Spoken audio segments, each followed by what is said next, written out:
23 oṣù kẹfà ọdún 2023 iṣẹ́ eléyìí tó wà nílẹ̀ tá a fẹ́ ṣe yìí ni iṣẹ́ tí a máa ṣe fún gbogbo àwọn ọmọ tó bá dàbí ẹni pé wọ́n bá ń bá bí aráàlú òkèèrè da owó papọ̀ títí máa rí owó gbà ní kíákíá.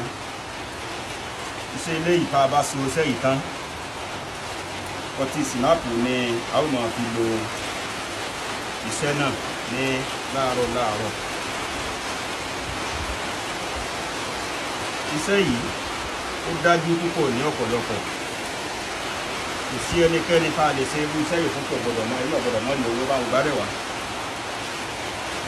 Àti ẹni yóò bò ẹ̀ṣẹ̀ náà yóò bò ọ̀nà yóò sì dà fún ẹni náà.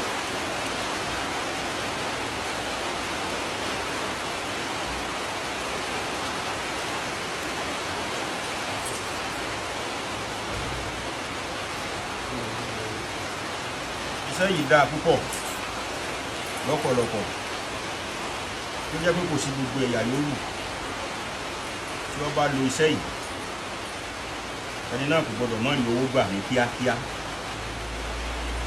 Torí pé tilé tọ̀nà la máa fi jin olóńgìní àti ilé àtọ̀nà ni wọ́n fi jin ẹni náà.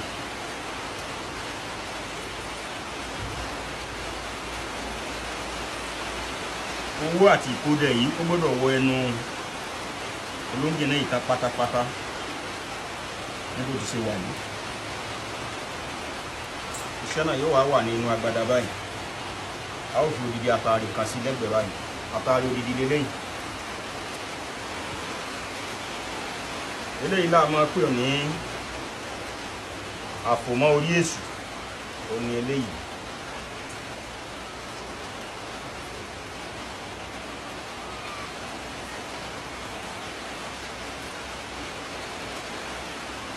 Iṣẹ́ yìí dájú lọ́pọ̀lọpọ̀ tí ó jẹ́ pé kò sí ẹ̀yà yòówù tí ń tọ́kùnrin gbé wá ní.